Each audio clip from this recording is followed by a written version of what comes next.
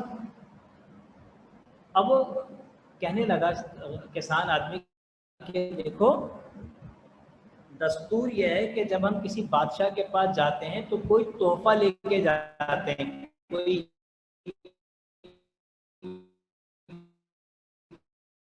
اچھی چیز لے کے جاتے ہیں، شان۔ تو بیوی نے کہا ایک کام کرتے ہیں، یہ جو ہمارے صحن میں کنواں ہے نا، اس کا پانی بڑا، تو اس کسان نے وہ پانی بھرا مشکیزے میں، اور بھرنے کے بعد اس کے منہ کو بڑا مضبوط باندھا، کاندھے پہ رکھا اور سفر شروع کر دیا۔ اب بیچارہ سمجھ رہا تھا یار میں نے بڑا مضبوط باندھا ہے، پانی صاف رہے گا، شفاف رہے گا، خراب نہیں ہوگا۔ مہینوں کا سفر تھا، پیدل چلتا رہا، پانی گندا ہو گیا، پانی میں مٹی آلود آ گئی، پانی کا ذائقہ خراب ہو گیا، بالکل گندا بو ہو گئی پانی میں پیدا، اس کو پتہ ہی نہیں بیچارے کو، وہ چلا جا رہا ہے۔ بادشاہ کا دربار آ گیا، پہنچ گیا، ملاقات کے لیے اندر بلوا لیا۔ ہاں بھائی کیسے آئے؟ جناب میں آپ کی رعایا میں ہوں، آپ کو بڑی دعائیں دیتا ہوں، اور میں فلاں دیہات سے آیا ہوں، اور میں آپ کے لیے بہت عظیم تحفہ بھی لے کر آیا ہوں، زبردست قسم کا پانی لے کر آیا ہوں، بس آپ میری تھوڑی سی مالی اعانت کر دیں، مدد کر دیں۔ بادشاہ کہتا اچھا بھی پانی دکھاؤ۔ اب پانی کھولا، مسجد کا منہ کھولا، اس میں جب ڈالا تو اس میں تو بدبو آ رہی تھی، پانی بہت خراب تھا، زنگ اس میں عجیب سا کلر چینج ہو گیا تھا۔ بادشاہ نے ظاہر نہیں کیا، بادشاہ نے اس کو دیکھا، کہا ارے جناب اتنا اچھا پانی آپ لائے ہمارے لیے، بہترین پانی لے کر آئے، آپ نے تو کمال کر دیا۔ وزیر کو بلاتا ہے بادشاہ، اور کہتا ہے کہ جاؤ اس کو اس کے جتنا جو مشکیزہ لایا ہے نا، اس میں ہیرے جوہرات سب ڈال دو۔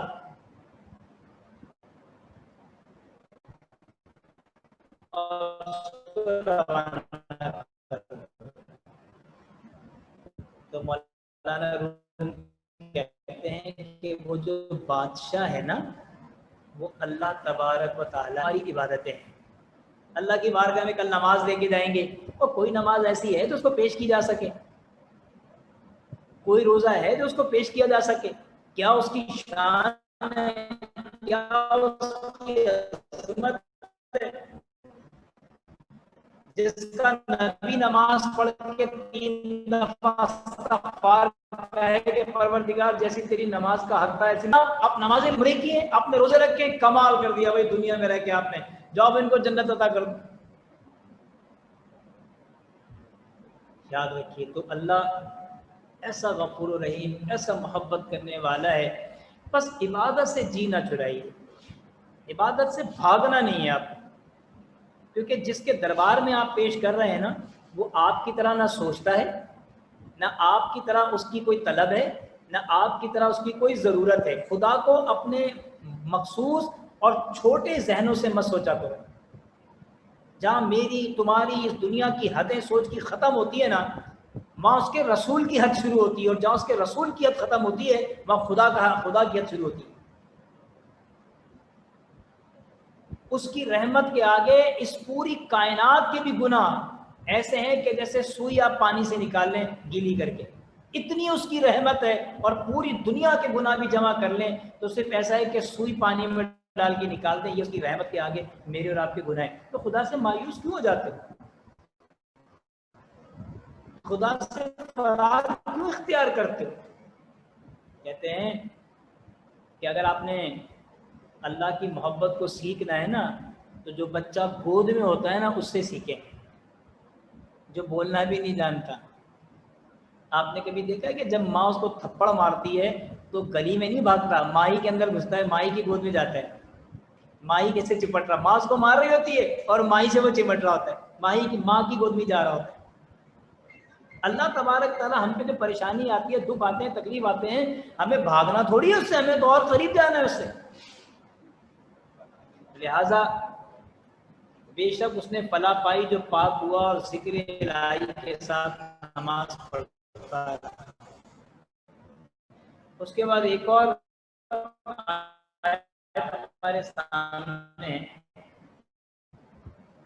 کہ بے شک نماز بچپن سے سنتے چلے آئے ہیں کہ اللہ سوتا نہیں ہے، اللہ کو اونگ نہیں آتی، اللہ مصروف نہیں ہوتا۔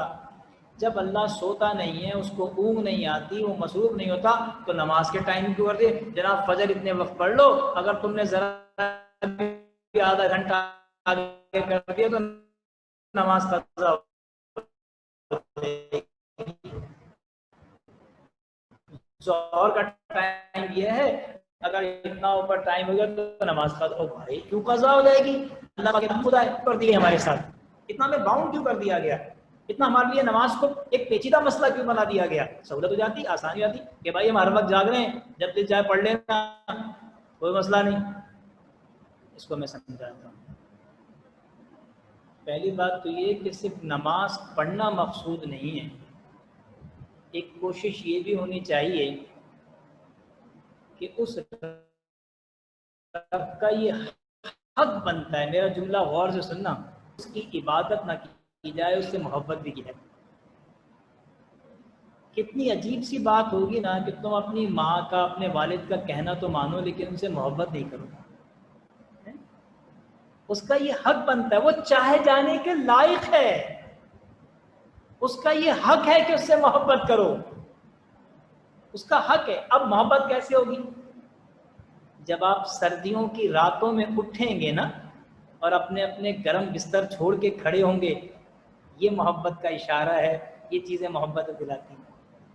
جب آپ اپنی نیندوں کو چھوڑیں گے نا، رات کو 3 بجے اٹھ کے اس کے آگے دعائیں کریں گے، یہ محبت کا اشارہ ہے، یہ محبت کی نشانی ہے۔ جب دل چاہے گا نا کہ یار یہ غلطی کر سکتا ہوں، گناہ کر سکتا ہوں، لیکن میرا رب میرے قریب ہے، وہ مجھ سے ناراض ہو جائے گا، یہ محبت کا اشارہ ہے، یہ محبت کی علامت ہے۔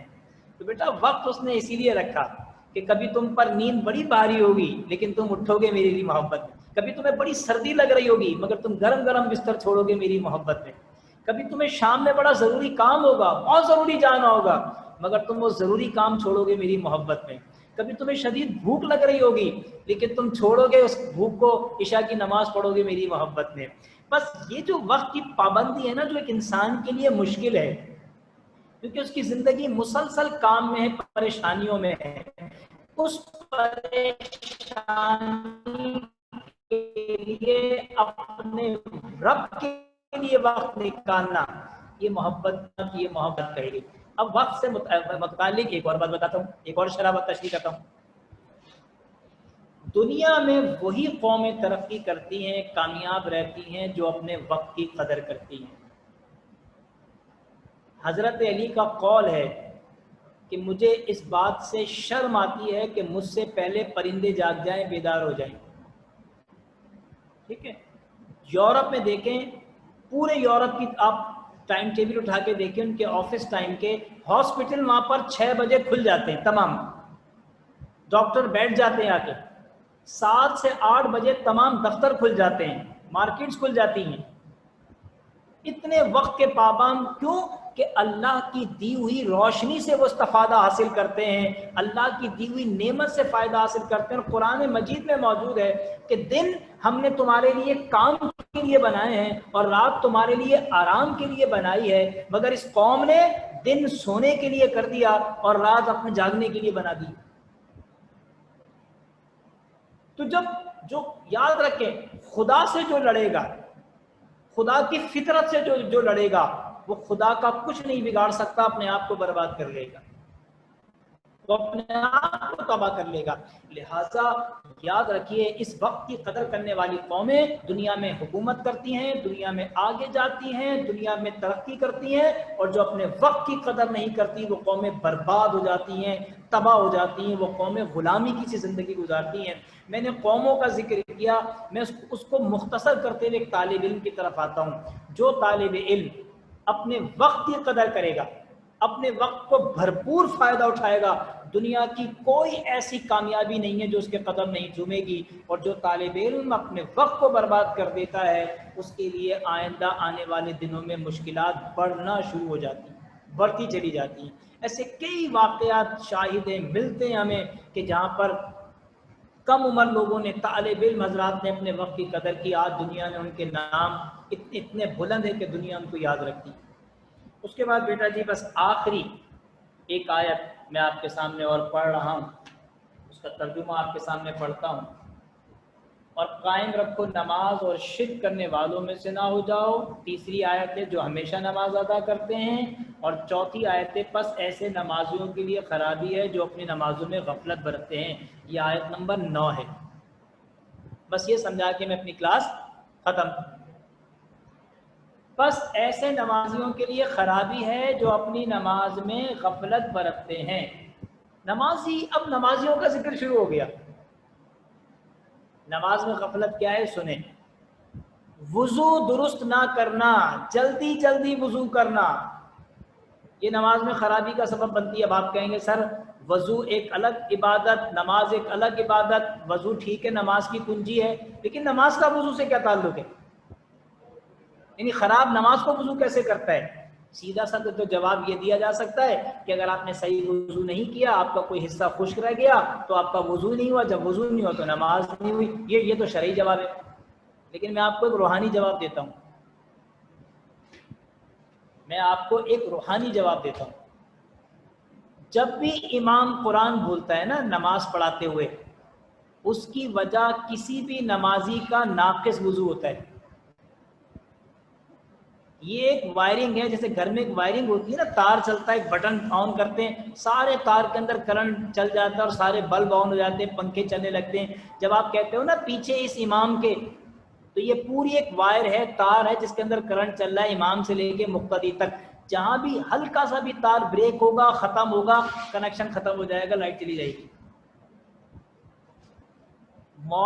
مقتدی کا جو وضو ہوتا ہے اس کے وضو کے اثرات امام پر بھی پڑتے ہیں، اور امام جب قرآن بھولتا ہے اس کے بھولنے کی ایک وجہ مقتدی کا ناقص وضو بھی ہوتا ہے۔ یہ پورا لنک ہے، یہ پورا ایک روحانی ایک پورا جیسے وہ ہے، حصار ہے۔ امام اور دیکھیں امام شرعی طور پہ جو کرے گا سجدہ صاف کرے گا، مقتدی بھی سجدہ صاف کریں گے۔ امام کی تلاوت، مقتدی کی تلاوت، امام کی تسبیح، یہ سب جب جڑا ہوا ہے تو یہ کیسے ہو سکتا ہے کہ وہ ناقص وضو کرے اور امام اچھی نماز پڑھا لے؟ اسی لیے بیٹا جی جو آپ کی آج نمازوں میں دل نہیں لگتے ہیں نا، جو آپ کو نمازوں میں مزے نہیں آتے، جو اکثر نمازیں بھول رہے ہوتے ہیں، اور پیچھے مقتدیوں کا کام خراب کیا ہوا ہوتا ہے۔ اچھے ہاتھ نہیں دھوتے، اچھے پیر نہیں دھوتے، اچھی طرح خلال نہیں کرتے، اچھی طرح انگلیوں میں خلال نہیں کرتے، وضو بنایا اور چلے گئے۔ یہ ایک روحانی معاملہ میں نے آپ کو بتایا۔ اب اور کون سے نمازی ہیں جن کے لیے خرابی ہے؟ صحیح طرح تلاوت نہیں کرتے۔ یاد رکھیے کہ نماز میں خواتین یہ غلطیاں بہت کرتی ہیں کہ ہونٹ ان کے ہلتے نہیں ہیں، دل ہی دل میں وہ تلاوت کر لیتی ہیں۔ دل میں اگر نماز میں تلاوت کی گئی تو اول تو یہ تلاوت ہی نہیں ہوئی۔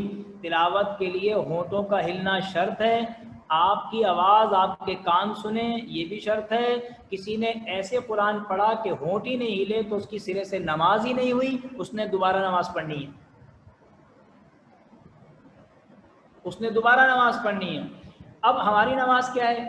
نہ ہم تجوید کا خیال رکھتے ہیں، نہ ہم اس صحیح طریقے سے لہن کا خیال کرتے ہیں، اور جو رکوع و سجود کی تسبیح ہے آپ کو پتہ ہے کم از کم 3 تسبیح ہے، مگر نہ 7 دفعہ پڑھنا ہے۔ یہ وقت نہیں ہے، وقت کا قضا ہونا کے قریب ہے، نماز ہمارے ہاتھوں سے نکل نہ جائے اس وقت 3 تسبیح ہے، ورنہ تو 5 پڑھنی ہے اور 7 پڑھنی ہے۔ یہاں ہم نے 3 پر ہی میٹر کو سیٹ کیا ہوا ہے۔ 4 پر تو ایسا ہوتا ہے جیسے پورا قرآن مطلب 2 سپارے پڑھ لیے، اور اگر 7 پڑھ لی تو لگے گا رکوع میں پورا قرآن ہی پڑھ لیا۔ اسی لیے نمازوں میں ٹھہراؤ نہیں ہے، جلدی جلدی لوگ نماز پڑھتے ہیں، تیز نماز پڑھتے ہیں، ایسا لگتا ہے کوئی ایمرجنسی آ گئی ہے، ان کو فوراً نکلنا ہے یہاں سے۔ ایسا نہیں ہونا چاہیے۔ تو نماز کی خرابی یہ بھی ہے کہ ہم تسبیح صحیح نہیں پڑھتے، رکوع صحیح نہیں کرتے۔ آپ کو پتہ ہے رکوع کا ایک مسئلہ بتا رہا ہوں آپ کو، رکوع ایسا ہونا چاہیے کہ اگر پانی کا پیالہ پیٹھ پر رکھ دیا جائے تو پانی چھلکنا نہیں چاہیے، گرنا نہیں چاہیے، کمر ایسی ہونی چاہیے، کمر اتنی سیدھی ہو کہ اگر پانی کا پیالہ رکھ دیں تو پانی اس میں سے چھلکے نہیں، ایسا رکوع ہونا چاہیے۔ اور یہاں رکوع دیکھیں آپ نے اونٹ کی کوہانوں کی طرح کمریں نکلی ہوئی ہوتی ہیں۔ بھائی کوئی بیماری ہے، کوئی تکلیف ہے تو چلو سمجھ میں آتا ہے، تو تم تو صحیح رکھو اپنی کمر کو، ٹھیک ہے نا۔ اچھا پھر ایک اور شرعی مسئلہ بتا رہا ہوں، کسی شخص سے اس طرح جھک کے ملنا کہ آپ کی کمر رکوع تک جھک جائے، یہ حرام ہے، یہ سخت گناہ ہے، اس لیے کہ یہ انداز اللہ کی ذات کے لیے، انسانوں کے لیے نہیں ہے، اتنا جھک کر ملنا۔ تو آپ دیکھیے ساری چیزیں موجود ہیں ہمارے سامنے۔ بہرحال بیٹا جی آج ہم نے آپ کو چند آیات پڑھائیں، اس پر نشان لگائیے، آیتوں کو دیکھتے رہیے، ان کے ترجمے یاد کرتے رہیے، عربی لکھتے ہیں بہت اچھی بات ہے، خیر ابھی جس طرح کے ٹیسٹ ہو رہے ہیں وہ تو ایم سی کیوز کے ہوں گے آپ کے سارے نا، ترجمے آئیں گے اور جو ہم نے پڑھایا ہے مفہوم آئے گا، اس کے بارے میں آپ سے معلومات کی جائے گی۔ باقی یہ کہ دعاؤں میں ہمیں بھی یاد رکھیں، عالم اسلام کو یاد رکھیں، اپنے لیے بھی دعا کریں، اپنے ماں والدین کے لیے بھی دعا کریں، اللہ سے عافیت ضرور مانگا کریں، کچھ مانگیں یا نہ مانگیں، اللہ کے رسول کی وہ دعا ہے جو مستقل دعا ہے، دعائیں آپ کی بدلتی رہتی تھی سوائے اس دعا کے، آپ ہر نماز میں اللہ سے عافیت مانگا کرتے تھے۔ اللہ سے دعا ہے کہ پروردگار مجھے آپ کو ہم سب کو عافیت عطا فرمائے۔ ٹھیک ہے بیٹا، اپنا خیال رکھیے گا۔ السلام علیکم ورحمۃ اللہ وبرکاتہ۔